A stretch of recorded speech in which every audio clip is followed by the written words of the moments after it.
पाकिस्तान का वह इलाका जहां दुल्हनों की मंडी लगती है। दोस्तों, हम बाजार जाते हैं तो क्या खरीदते हैं? सब्जियां, कपड़े या घर का सामान।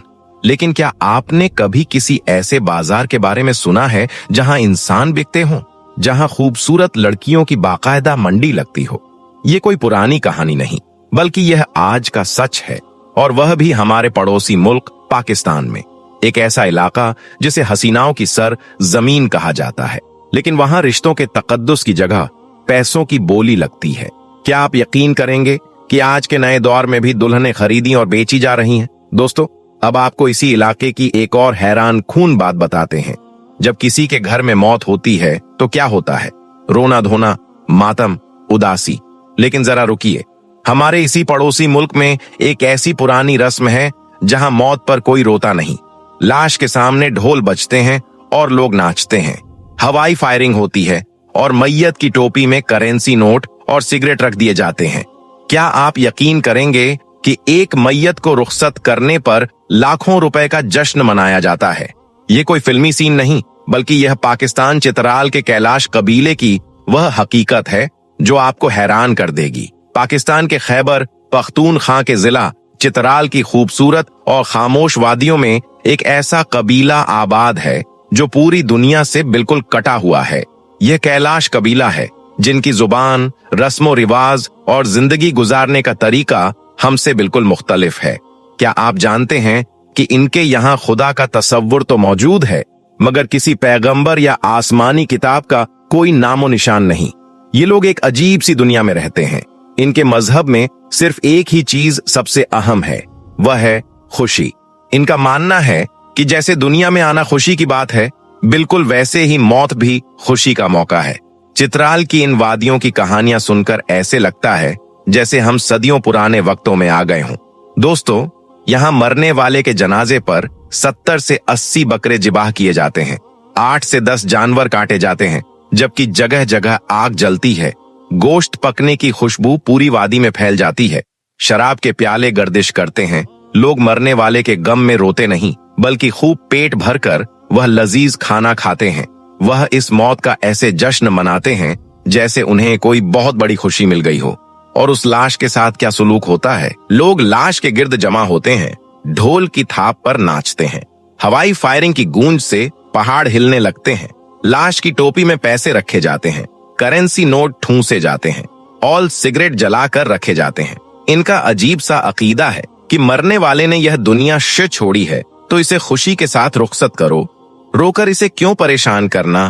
पुराने वक्त में यह लोग लाश को एक लकड़ी के ताबूत में बंद करते और खुले आसमान के नीचे कब्रिस्तान में छोड़ आते थे। लेकिन अब वक्त बदल रहा है। अब इन्होंने लाशों को दफनाना शुरू कर दिया है। लेकिन क्या आप अंदाजा लगा सकते हैं कि एक जनाजे पर कितना पैसा उड़ाया जाता है? दोस्तों, ये कोई मामूली खर्चा नहीं।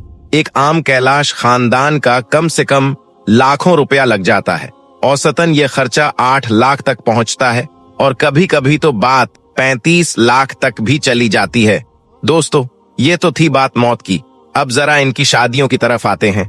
हम लोग शादियां कैसे करते हैं? रिश्ते ढूंढते हैं, खानदान वाले मिलकर बैठते हैं, बात पक्की करते हैं। लेकिन यहाँ की कहानी बिल्कुल मुख्तलिफ है। यहाँ प्यार किया जाता है और फिर लड़की को सीधा भगा लिया जाता है। यही इनका सदियों पुराना रिवाज है। लड़का रात के अंधेरे में या दिन के उजाले में लड़की को अपने घर ले आता है। इसे कोई डर नहीं होता। जब लड़की लड़के के घर पहुंच जाती है तो फिर लड़के का बाप पूरे गांव को खबर करता है। लड़की के घर वालों को बुलवाया जाता है। गांव के बड़े बुजुर्ग आते हैं। एक अदालत सी लगती है और हर तरफ खामोशी छा जाती है। फिर लड़की से एक सवाल पूछा जाता है। इससे पूछा जाता है, कहीं उसे जबरदस्ती तो नहीं लाया गया? क्या वह अपनी मर्जी से आई है? जब वह मुस्कुराकर हाँ कह देती है तो बस रिश्ता पक्का हो गया। कोई लंबी चौड़ी रस्में नहीं, कोई परेशानी नहीं। लेकिन इसके बाद जो दावतें उड़ाई जाती हैं वह देखने वाली होती हैं। लड़के वालों की जेबें खाली हो जाती हैं। शादी के चौथे दिन एक और दिलचस्प वाकया होता है। लड़की का मामू लड़के वालों के घर आता है और उसे खाली हाथ बिल्कुल वापस नहीं भेजा जाता। लड़के वाले इसे एक पूरा बैल और एक बंदूक तोहफे में देते हैं। दोनों खानदानों के दरमियान तोहफे देने का यह सिलसिला कई दिनों तक चलता रहता है और क्या आप जानते हैं कि इनकी शादियों में सबसे हैरत अंगेज बात क्या है? एक ऐसी बात जो हमारे मुआशरे में कोई सोच भी नहीं सकता। यहाँ एक शादीशुदा औरत को भी भगाया जा सकता है। जी हाँ, आपने बिल्कुल सही सुना। अगर कोई औरत पहले से शादीशुदा है और उसे किसी और शख्स से मोहब्बत हो जाए तो वह उसके साथ भी भाग सकती है। और अगर वह अपनी मर्जी से भागी है तो उसके पहले शौहर को जरा भी गुस्सा नहीं आता, वह इसे बुरा नहीं मनाता और वह बगैर किसी झगड़े के उसे जाने देता है। दोस्तों, क्या हम ऐसी किसी बात का तसव्वुर भी कर सकते हैं? और जब इस जोड़े के यहाँ पहला बच्चा पैदा होता है तो एक नया तूफान खड़ा हो जाता है। ये खुशी भी उनके लिए एक बहुत भारी कीमत लेकर आती है। पहले बच्चे की पैदाइश पर लड़की वाले अपने घर में एक बहुत बड़ी दावत करते हैं। बकरे जिबा होते हैं, जानवर कटते हैं। लेकिन जानते हो कि इस शानदार दावत का सारा बिल कौन भरता है? लड़के वाले। वह बेचारे सारा खर्चा उठाते हैं। और बात यहीं खत्म नहीं होती, बल्कि एक और अनोखी रस्म इनका इंतजार कर रही होती है। लड़के वालों को लड़की के खानदान के हर फर्द को, हर रिश्तेदार को अलग से 2000 रुपए देने पड़ते हैं। वह यह पैसे हवा में यूं उछालते हैं जैसे कोई खेल हो। अगर पहला बच्चा लड़का है और कुछ साल बाद दूसरा बच्चा भी लड़का पैदा हो जाए तो क्या होता है? ये फिर से सारा खर्चा करना पड़ता है और फिर से दावत उड़ाई जाती है। अब जरा और आगे बढ़ते हैं और एक ऐसी हकीकत का सामना करते हैं जो इंतहाई कड़वी है। यहाँ औरतों के हवाले से इंतहाई सख्त उसूल हैं। जब कैलाश की औरतें अपने खास दिनों में होती हैं तो उनके साथ जो सुलूक होता है वह बहुत हैरान कुन है। उन्हें उनके अपने ही घरों से बाहर निकाल दिया जाता है। उन्हें एक अलग और सुनसान जगह पर भेज दिया जाता है जिसे बशालिनी कहते हैं। इस जगह को वो लोग इंतहाई नापाक समझते हैं, इतना नापाक कि कोई आम इंसान इसे छूना भी पसंद नहीं करता। जब किसी औरत के यहाँ बच्चा पैदा होने वाला होता है तो इसे 10 दिन तक इसी बशालिनी में रहना पड़ता है और वह मुकम्मल पाक होने तक अपने घर का दरवाजा तक नहीं खोल सकती, घर का कोई बर्तन नहीं छू सकती। बालिग होने वाली लड़कियों के साथ भी यही होता है। इन्हें घर में बालिग होने की इजाजत ही नहीं है। इन्हें भी सीधा बशालिनी भेज दिया जाता है। ये औरतें बशालिनी में नहा तो सकती हैं, लेकिन अपने सर के बाल नहीं धो सकती। और सबसे अजीब बात सुने, अगर कोई औरत इस नापाकी की हालत में बशालिनी के अंदर ही मर जाए तो क्या होता है? इसे आम लोगों की तरह इज्जत से गांव की इबादत गाह तक नहीं लाया जाता, बल्कि इसकी मैयत को गांव के अंदर ले जाने की सख्त ममानियत है। इसे बस बशालिनी के करीब ही किसी निचली जगह पर 3 दिन के लिए रखा जाता है और फिर वहीं खामोशी से दफन कर दिया जाता है। अगर कोई राह चलता बंदा गलती से भी बशालिनी की दीवार को हाथ लगा ले या छोटा बच्चा रोता हुआ अपनी माँ से मिलने वहां चला जाए तो पूरे गांव में टहलका मच जाता है। इस जगह को दोबारा पाक करना पड़ता है। और पाक कैसे करते हैं? फौरन एक बकरे की कुर्बानी देकर। दोस्तों, क्या आपके ख्याल में औरतों को इस तरह अलग थलग कर देना दुरुस्त है? दोस्तों, अब जरा इस वादी के गहरे और पोशीदे राज की तरफ चलते हैं। क्या आपको मालूम है कि यहाँ कुछ गैर मुल्की एनजीओ का खामोश खेल चल रहा है? आजकल कैलाश की बहुत सी लड़कियां तेजी से इस्लाम कबूल कर रही हैं। यह बात इन गैर मुल्कियों को हजम नहीं हो रही। उन्होंने एक अजीब तरीका निकाला है कि हर आदमी का एक बैंक अकाउंट खोल दिया गया है। इसमें हर महीने यूरोप से भारी रकम आती है। शर्त सिर्फ एक है, मुसलमान नहीं होना। कोई और मजहब अपना लो मगर इस्लाम कबूल न करो। यहाँ पैदा होने वाले बच्चों को यूरोपी लोग गोद लेकर मुसलसल रकम भेजते हैं। क्या आपने सोचा था कि मजहब बदलने से रोकने के लिए ऐसी बोली भी लगाई जा सकती है? दोस्तों, यह हैरत का सफर यहीं खत्म नहीं होता। अगस्त के महीने में इनका त्योहार आता है तो लड़कियां सरों पर फूलों से सजी टोपियां पहनती हैं। ये इस बात का इशारा है कि वह जवान हो चुकी है। सदियां गुजर गईं, दुनिया बदल गई, मगर यह लोग आज भी अपनी अजीब रिवायत को सीने से लगाए बैठे हैं। क्या आपने पाकिस्तान में मौजूद इस दुनिया के बारे में आज से पहले सुना था? कमेंट बॉक्स में जरूर बताइएगा। दोस्तों, 1967 की अरब इजराइल जंग के बाद पहली बार ऐसा हो रहा है कि मस्जिद अक्सा को मुसलमानों के लिए लगभग पूरी तरह बंद कर दिया गया है। और आज यह जगह, जहां आम दिनों में हजारों लोग नमाज पढ़ते थे, जहां रमजान और ईद के दिनों में लोगों का समंदर उमड़ आता था, आज वहां सन्नाटा है, वीरानी है, बंद दरवाजे हैं और हथियारों के साथ खड़ी फौज है। आधिकारिक वजह सिक्योरिटी की बताई जाती है। कहा जा रहा है कि इलाके की हालत ठीक नहीं, हमलों का खतरा है, इसीलिए लोगों को अंदर नहीं जाने दिया जा सकता। लेकिन सवाल यह है कि क्या बात सिर्फ सिक्योरिटी की है या इसके पीछे कोई बड़ी प्लानिंग चल रही है? क्योंकि इतिहास बताता है कि यरूशलेम और मस्जिदें अक्सा सिर्फ एक मस्जिद नहीं, बल्कि पूरी दुनिया की सियासत, मजहब और ताकत का मरकज रही है। जिसने भी इस शहर को कंट्रोल किया, उसने सिर्फ एक शहर नहीं, बल्कि एक पूरी कहानी को कंट्रोल किया। और यही वजह है कि हजारों साल से इस जमीन पर जंग होती रही है, सल्तनतें बदलती रहीं, लेकिन यह शहर हमेशा जंग का मरकज बना रहा। और आज जो हालात बन रहे हैं, वो बहुत लोगों को इतिहास के पुराने दौर की याद दिला रहे हैं। क्योंकि इतिहास में भी कई बार ऐसा हुआ है कि पहले पाबंदियां लगाई गईं, फिर लोगों की एंट्री कम की गई, फिर धीरे धीरे कब्जा मजबूत किया गया और फिर एक दिन पूरी जगह बदल दी गई और लोगों को समझ भी नहीं आया कि कब सब कुछ बदल गया। और आज भी कुछ लोग यही कह रहे हैं कि धीरे धीरे माहौल बनाया जा रहा है।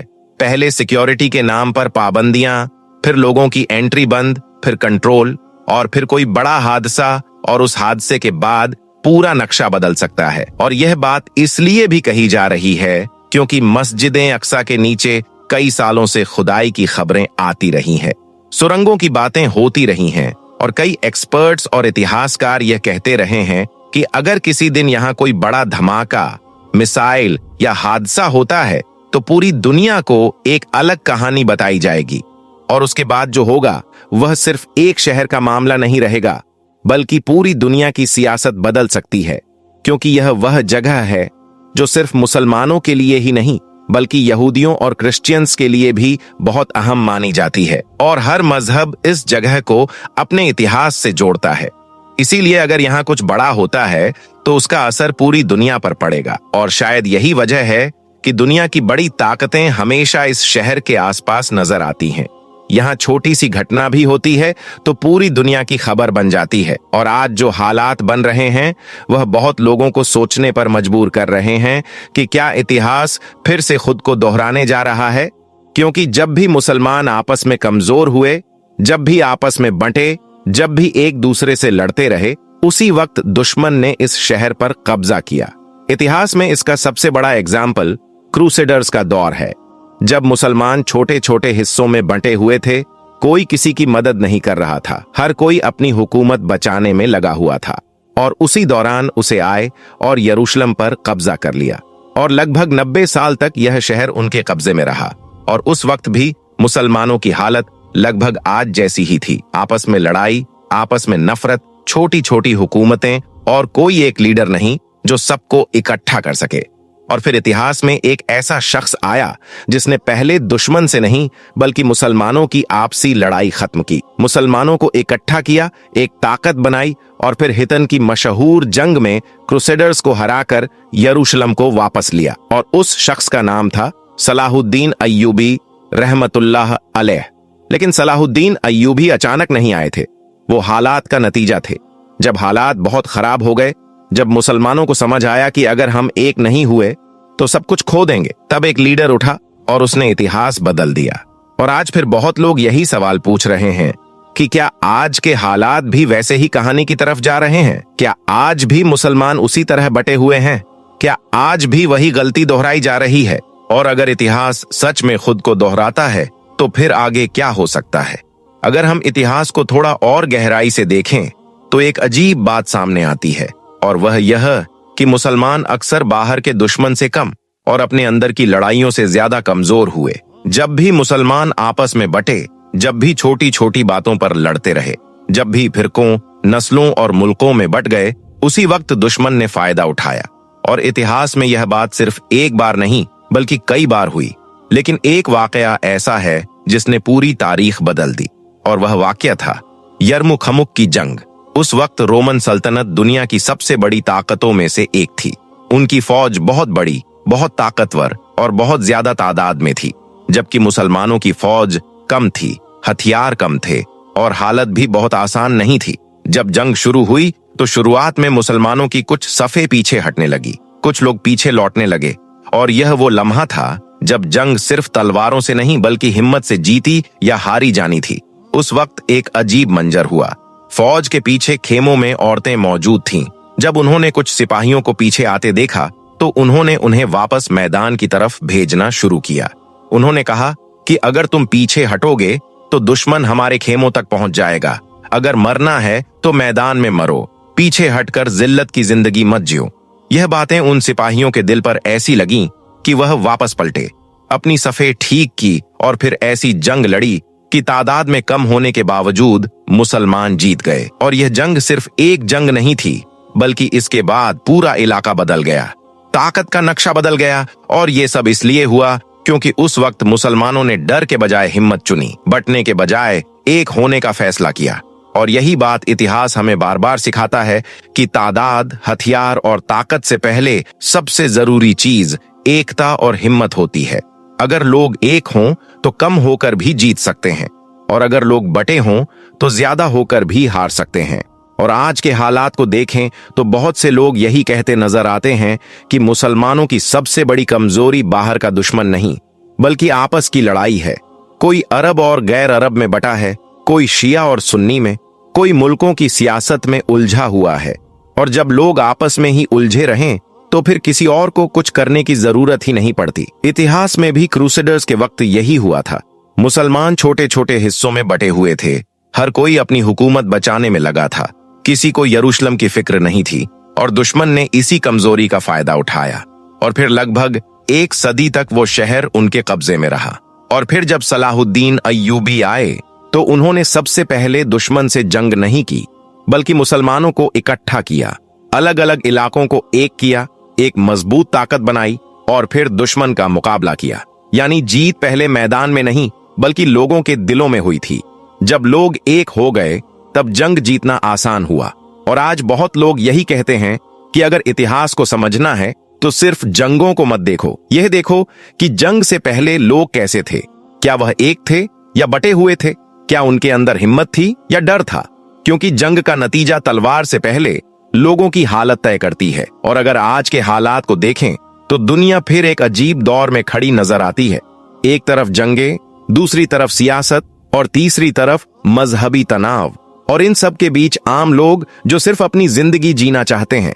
लेकिन इतिहास बताता है कि जब दुनिया के बड़े इलाके जल रहे हों तो कोई भी इलाका पूरी तरह महफूज नहीं रहता।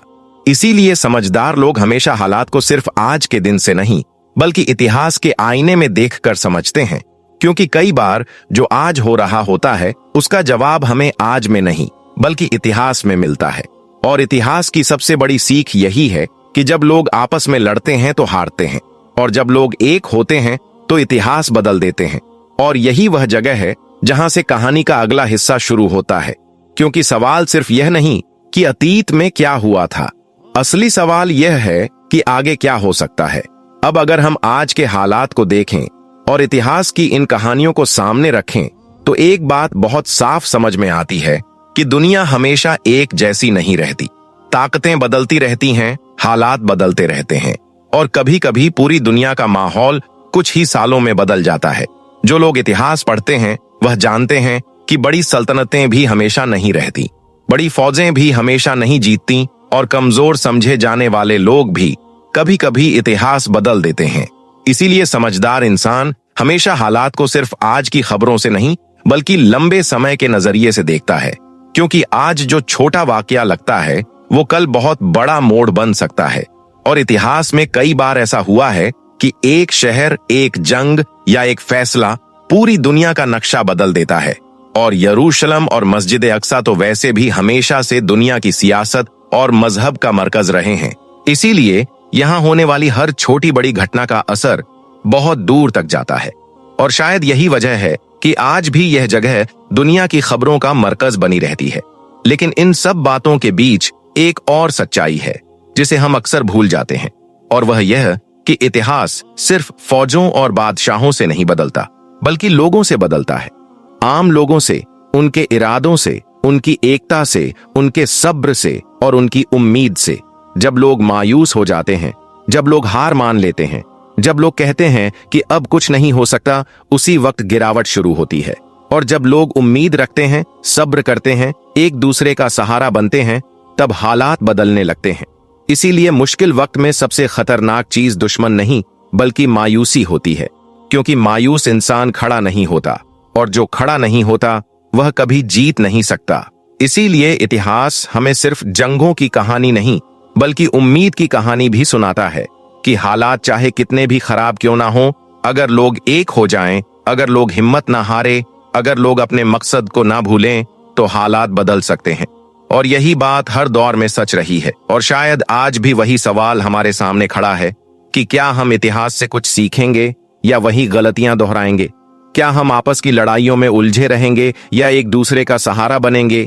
क्या हम सिर्फ खबरों को देखकर गुस्सा करेंगे या अपने आप को बदलने की कोशिश करेंगे? क्योंकि दुनिया को बदलने से पहले इंसान को खुद को बदलना पड़ता है, और कौमें तब बदलती हैं जब उनके अंदर सब्र, अखलाक, एकता और मकसद पैदा होता है। सिर्फ नारों से कुछ नहीं बदलता, सिर्फ गुस्से से कुछ नहीं बदलता। बदलाव हमेशा सब्र, मेहनत और एकता से आता है, और यही इतिहास की सबसे बड़ी सीख है।